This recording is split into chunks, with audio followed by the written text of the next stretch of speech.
جن حالات سے ہم دوچار ہیں ان میں ہمیں کرونا کی وجہ سے بڑی مشکلات کا سامنا ہے۔ انسانیت پریشانی، دکھ اور تکلیف میں گھر چکی ہے، خاص کر مسلمانوں کے تو حالات پہلے ہی بڑے دیگرگوں تھے اور اب تو مزید دیگرگوں اور پریشان کن ہو چکے ہیں۔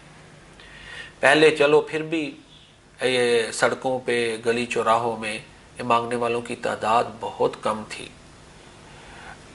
ہمارے معاشرے میں اس میں کوئی شک نہیں کہ لوگ بہت بڑی سخاوت کرتے ہیں، بہت سخی ہیں۔ الحمدللہ یہ مسلمان قوم، پاکستانی قوم میں سخاوت کا جذبہ بہت ہے، لیکن جو دکھی لوگ ہیں ان کی تعداد بہت زیادہ ہے۔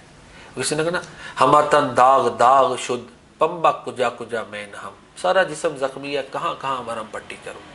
تو ان حالات میں یہ گلی کوچوں چوراہوں میں ہم دیکھتے ہیں کہ مانگنے والوں کی تعداد بہت بڑھ چکی ہے۔ اللہ تعالیٰ جو ہے ہمارے حالوں پہ رحم فرمائے، اس وبا کو جو ہے نا وہ انسانیت سے لے جائے، اور ان حالات میں عید کی خوشیاں جو ہے نا وہ داغدار ہیں۔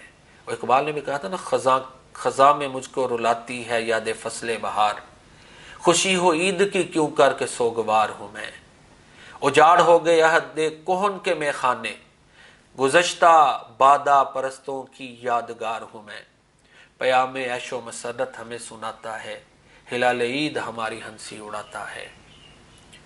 یہ تو نا ویسے حالات دنیا میں دیکھیں نا، کشمیر میں کیا ہو رہا ہے۔ پچھلے دنوں ایک یورپی ملک کی ایک ویڈیو وائرل ہوئی یہ سوشل میڈیا پر کہ 2 بچے ہیں، ان کی ماں کرونا کی وجہ سے فوت ہو گئی، تو چھوٹے نے بڑے سے پوچھا کہ ماما کدھر ہیں، تو اس نے کہا اوپر چلی گئی ہیں۔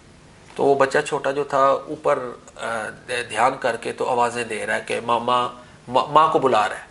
تو یہ ایک بڑا ٹچنگ سا انسیڈنٹ ہے کہ بندہ اس میں جو ہے نا جس بات کو کنٹرول رکھنا بڑا مشکل ہو جاتا ہے۔ تو یہ تو لوگوں کو نظر آیا، انسانیت جہاں بھی دکھی ہے اس پہ رحم کرنا چاہیے، لیکن کشمیر میں اتنے کیسے ہی بچے، کتنے ہی بچے ہوں گے جو اس طرح کہتے ہوں گے۔ تو یہ ہے کہ دنیا کے ارباب اقتدار کو ان چیزوں کی طرف بھی دھیان دینا چاہیے۔ تو مسلمانوں کی پوری دنیا میں حالات قسم پرسی والے ہیں، تو کم از کم ہم دعاؤں میں انہیں ضرور یاد رکھیں۔ جو یہ حالات ہیں اس میں کوشش کریں کہ اپنی تعیشات کو کم کر کے دوسرے لوگوں کو شامل کیا جائے۔